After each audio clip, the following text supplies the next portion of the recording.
Assalamualaikum. Waalaikumsalam warahmatullahi wabarakatuh. Ustaz, iman saya turun naik. Masya Allah, kayak tangga belum jadi itu turun naik. Saya mudah emosi. Semoga Allah tenangkan hati Anda. Saya tobat dari perbuatan dosa lagi, saya tobat dari berbuat dosa lagi. Pertanyaan saya, bagaimana caranya agar saya bisa benar-benar tobat dan tidak balik lagi?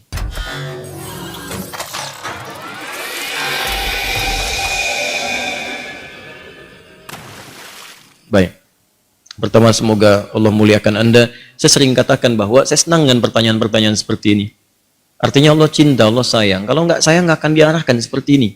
Akan dibiarkan. Ya, pelaku maksiat yang tidak mendapatkan hidayah dari Allah, apalagi ada istidraj, tidak sadar bahwa dia berbuat salah dan mempertahankan kesalahannya. Kemudian terus berbuat salah, itu yang berbahaya. Dan kita doakan, kita bantu. Jangan putus asa mendoakan orang-orang seperti itu.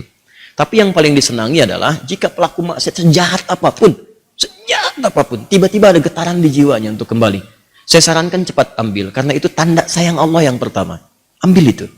Saya sering katakan pada Anda, Allah sangat mencintai pelaku maksiat yang tobat dibandingkan orang soleh yang tidak pernah merasa salah.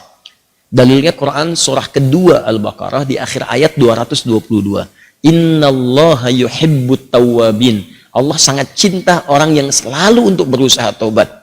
Dan Allah akan tunjukkan jalan. Kalau dia mau ngambil itu, tadi misal, Anda pernah berbuat salah dan terus ada getaran di jiwa, ini salah nih, saya harus berubah. Ini petunjuk Allah, Anda ambil tuh.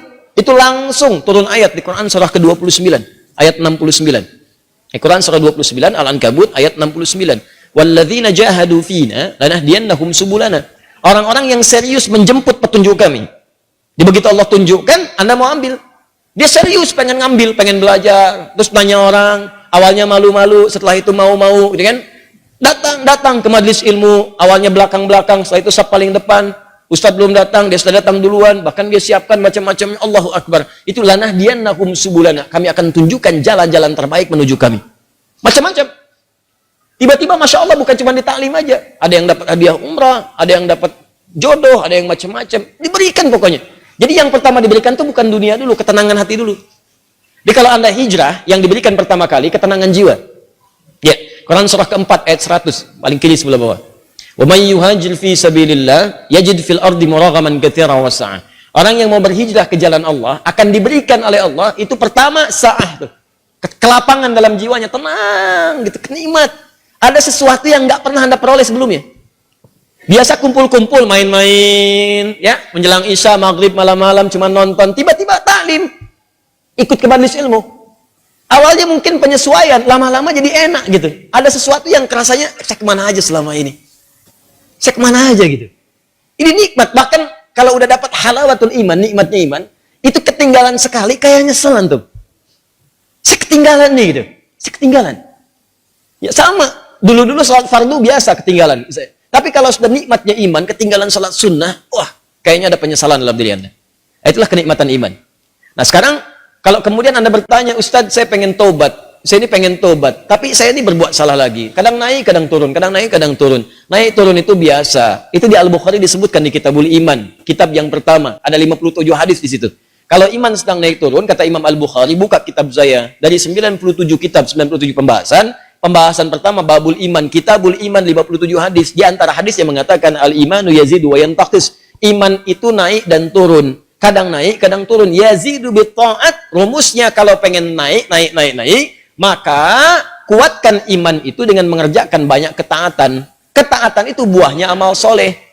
Kerjakan amal soleh. Amal soleh itu detilnya adalah pekerjaan-pekerjaan ibadah. Sholat, amal soleh. Jadi kalau iman sedang turun, pengen dinaikkan, maka perbanyak amal soleh. Ya, amal soleh. Ini. Karena itu dalam Al-Quran kalimat iman sering disandingkan dengan amal soleh. Quran surah 103. Wal 'asr innal insana lafi khusr illa alladziina amanu wa 'amilus shalihat. Iman wa 'amilus shalihat. Ini amal soleh. Detilnya amal soleh nampak pada ibadah. Makanya setelah kalimat iman kadang ada detilnya ibadah. Kalimat iman pertama Al-Baqarah ayat 3. Alladzina yu'minuna bil ghaib wa yuqimunas shalah. Salat wa mimma razaqnahum infaq. Ya ayyuhalladzina amanu, Al-Baqarah 183, kutiba alaikumus ya puasa. Tuh. Ini. Jadi kalau iman merasa sedang lemah, sering terdorong berbuat yang kurang bagus, pengen dinaikin, maka rumus cepatnya adalah cepat buru amal-amal soleh. Paksakan. Paksakan untuk mengerjakan. Yang biasa fardu tambah sunnah. Rawatib dulu, latihan. Rawatib. Mutlak, malamnya coba tahajud, walaupun 2 rakaat dulu. Nanti kalau sudah terbiasa, kalau soleh itu sudah baik, rumuskan gini, hidup itu berpasangan. Semua berpasangan. Quran surah 51 ayat 49, paling kiri agak sedikit ke bawah. Wa min kulli syai'in khalaqna zawjaini la'allakum tadhakkarun. Semua selain aku, kata Allah, aku ciptakan berpasangan supaya kalian sadar cuma aku yang tidak punya pasangan. Kata Allah, semua selain aku berpasangan. Yang hidup berpasangan. Ya, laki-laki lawannya perempuan, jantan hewan lawannya betina, putik tumbuhan Allah lawannya benang sari, siang lawannya malam, putih lawannya hitam. Sama persis, baik lawannya buruk. Saya ulang, baik lawannya buruk. Amal soleh lawannya amal salah. Jadi ada yang soleh, ini baik. Ada yang salah, nah ini buruk. Kalau orang sudah biasa baik, maka yang buruk akan tenggelam. Ya, waqul ja'al haqq wa zahaqal batil innal batila kana zahuqa. Quran surah 17 ayat 81. Paling kiri perkenahan. Ya, katakan kalau yang baik itu pasti muncul. Kalau sudah yang baiknya muncul, buruknya tenggelam. Sebaliknya, kalau buruknya dominan naik ke atas, baiknya tenggelam. Orang sering berkata-kata baik, maka mohon maaf, lisannya akan sulit berkata kotor. Silakan Anda cek, orang yang berkata-kata baik, mau berkata kotor itu nggak bisa. Sama dengan orang terbiasa lisannya kotor, mau berkata baik nggak bisa. Preman dengan preman berpapasan, apa mungkin mengatakan, Assalamualaikum bro? Nggak ada. Gimana awak ya? Apain gitu? Kiai dengan kiai nggak mungkin berkata kotor. Ustadz dengan ustadz mustahil. Ahli taklim dengan ahli taklim. Assalamualaikum akhi. Waalaikumsalam akhi. Assalamualaikum ukhti. Waalaikumsalam. Jadi seperti itu. Jadi kalau Anda terbiasa berbuat baik, maka yang buruknya akan hilang. Maka rumusnya kata Nabi, tingkatkan kesolehan. Salat naikkan. Paksakan. Gini. Saya kasih doa ya, cepat ya. Untuk menguatkan hati. Ini kalau Anda bisa kerjakan, sedang malas, bacakan dan kuatkan pada hati Anda. Kuatkan. Insya Allah nanti Allah turunkan kekuatan dan Anda bisa kemudian maksimalkan. Allahumma. Ikut aja. Allahumma paksain. Ya. Paksa. Udah. Ganti. Serius. Allahumma ajbirna. Allahumma ajbirna. Ajbirna. Ini bahasa Arabnya. Allahumma paksain.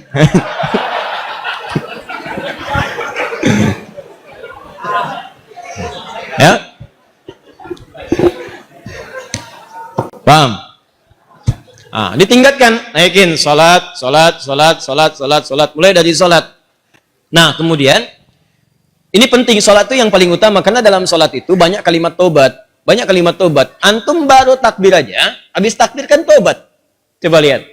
Allahumma ba'id baini wa baina khataaya kama ba'adta bainal masyriqi wal. Ya Allah, mohon jauhkan antara aku dengan kesalahan yang telah aku perbuat. Sejauh-jauhnya, aku nggak ingin lihat lagi. Seperti engkau jauhkan antara timur dengan barat. Jauhkan ya Allah yang tidak pernah bertemu. Allahumma naqqini minal khataaya kama yunaqqa thawbul abyadu minad danas. Ya Allah, kalau kesalahanku begitu pekat, mohon bersihkan seperti pakaian dibersihkan dari noda. Allahumma ighsilni bil ma'i wa thalji wal barad. Kalau begitu pekat luar biasa, gunakan ya Allah walaupun hanya air yang sangat dingin. Gunakan ya Allah. Maksudnya bersihkan sebersih-bersih. Antum tobat, makanya pahami bacaan-bacaan salat. Sama dengan wajah alladzi fataras samawati wal arda hanifan musliman wa ana minal musyrikin. Inna salati wa nusuki wa mahyaya wa mamati lillahi rabbil la syarika lahu bidzalika umirtu wa ana minal muslimin atau wa ana awwalul muslimin. Ya Allah, aku pasrahkan diriku sepenuhnya pada saat ini kepada penguasa langit dan bumi. Kalau aku salat selama ini, atau aku ibadah ya Allah, atau aku hidup sampai dengan sekarang, atau engkau bahkan wafatkan aku dalam salat ini. Engkau wafatkan aku dalam salat ini. Aku ikhlas ya Allah. Aku ikhlas. Berikan bimbingan kepadaku untuk meningkatkan ibadah. Dengan itu aku diperintahkan. Jauhkan dari sifat musyrik. Mulai sekarang aku berjanji ya Allah, aku akan lebih patuh kepadamu. Mulai sekarang aku berjanji aku akan lebih patuh kepadamu. Wa ana minal muslimin. Muslim itu kan patuh, tunduk, patuh. Jadi kalau Anda mengatakan kalimat itu habis sholat berbuat maksiat, lagi Anda berkhianat dengan kalimat Anda.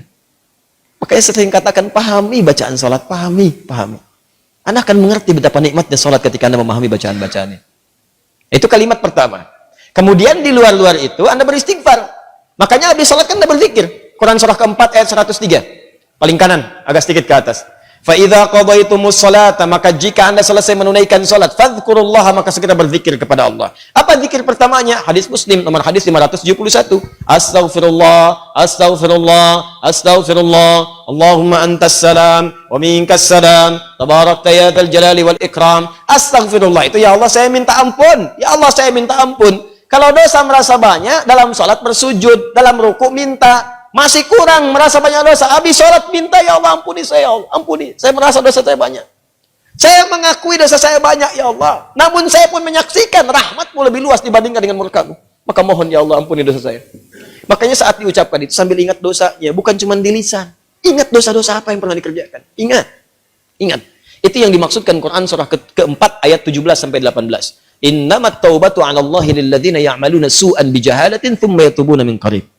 Sungguh tobat yang diterima oleh Allah itu adalah orang yang pernah berbuat salah. Salah itu bawaan manusia. Jadi kalau Anda nggak pernah salah, apa patut ditanya Anda itu manusia apa malaikat? Cuma malaikat yang nggak pernah salah. Quran surat 66 ayat ke-6 paling kiri sebelah atas. La ya'sunallaha ma amarahum wa yaf'aluna ma yu'marun. Malaikat nggak pernah salah, nggak pernah bermaksiat mengerjakan tugas sesuai tupoksinya. Nggak pernah bermaksiat. Apa pernah Anda dengar malaikat Jibril korupsi ayat? Nggak ada. Apa pernah malaikat sering tukeran tugas? Nggak ada. Jibril, sini. Kenapa? Saya jengkel banget sama orang itu. Ente yang cabut nyawanya deh. Kata malaikat maut, nggak ada. Semua sama sesuai tugasnya masing-masing. Jadi kalau Anda mengharapkan kesempurnaan dari seseorang, percuma. Karena Anda manusia. Sama persis dengan pasangan hidup. Kalau Anda mengharapkan suami Anda sempurna, Bu, ibu salah nikah. Harusnya ibu cari malaikat.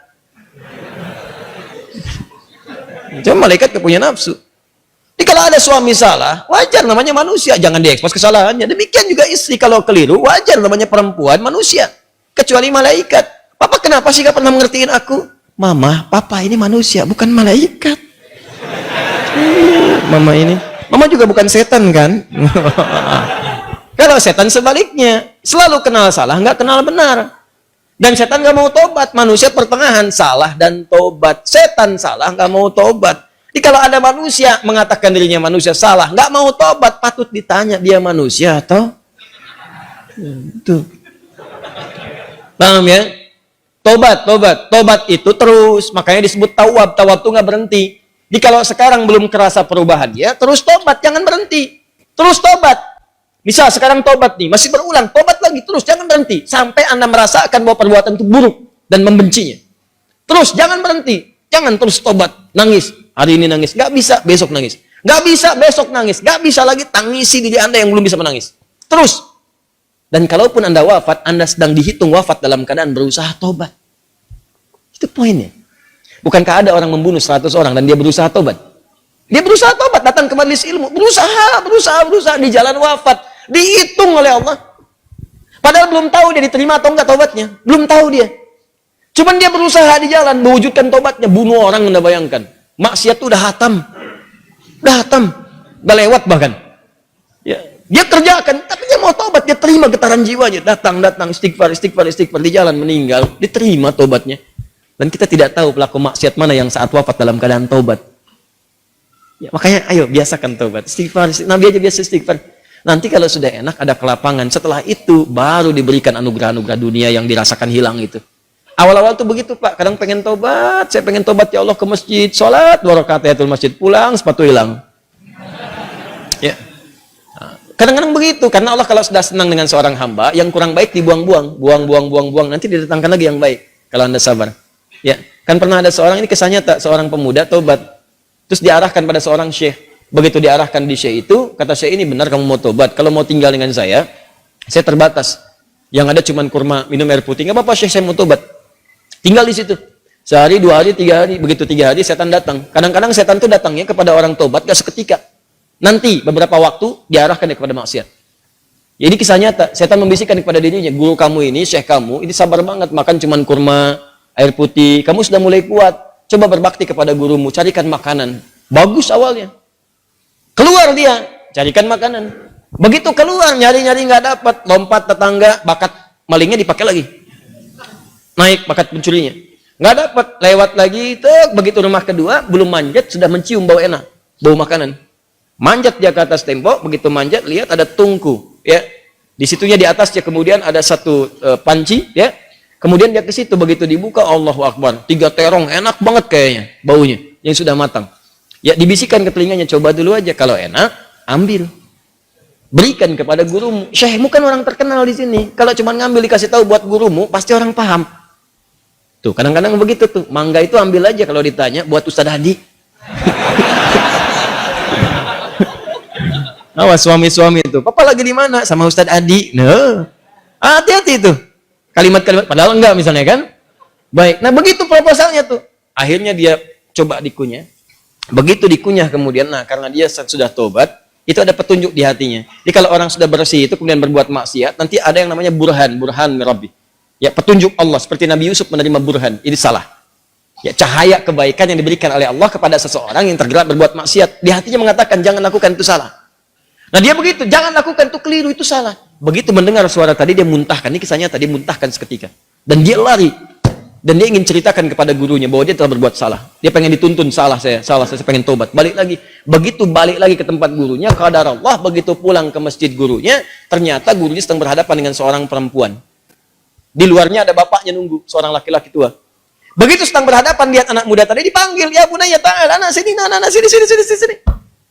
Ya, begitu datang, diceritakan sama gurunya, ini ada seorang perempuan datang pada saya, dia baru ditinggal wafat oleh suaminya, selesai masa iddahnya. Dia datang pada saya untuk dicarikan jodoh.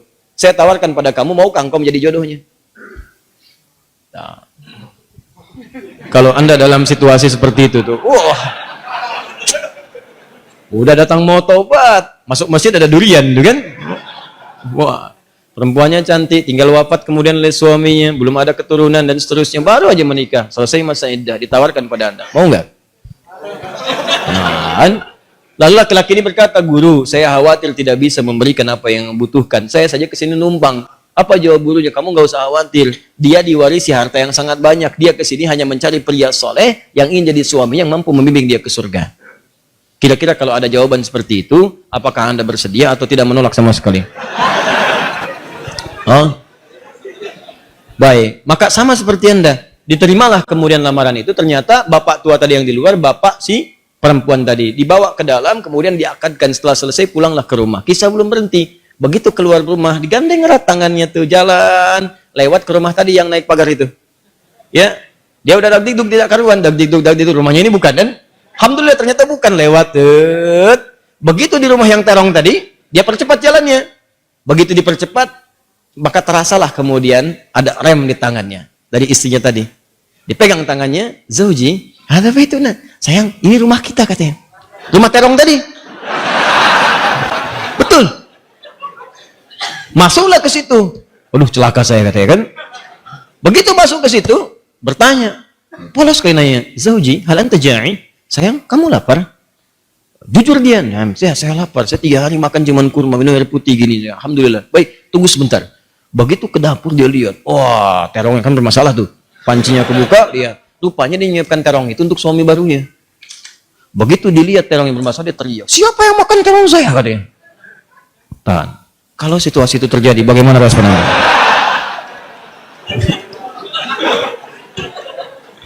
Jangan bilang itu kucing. Nah, lalu tiba kemudian tergeraklah hatinya datang. Perhatikan kalau rumah tangga seperti ini, nikmat kehidupan dunia tuh. Ya, tidak akan terjadi perang per dunia pertama, kedua, ketiga dan seterusnya. Lihat baik-baik.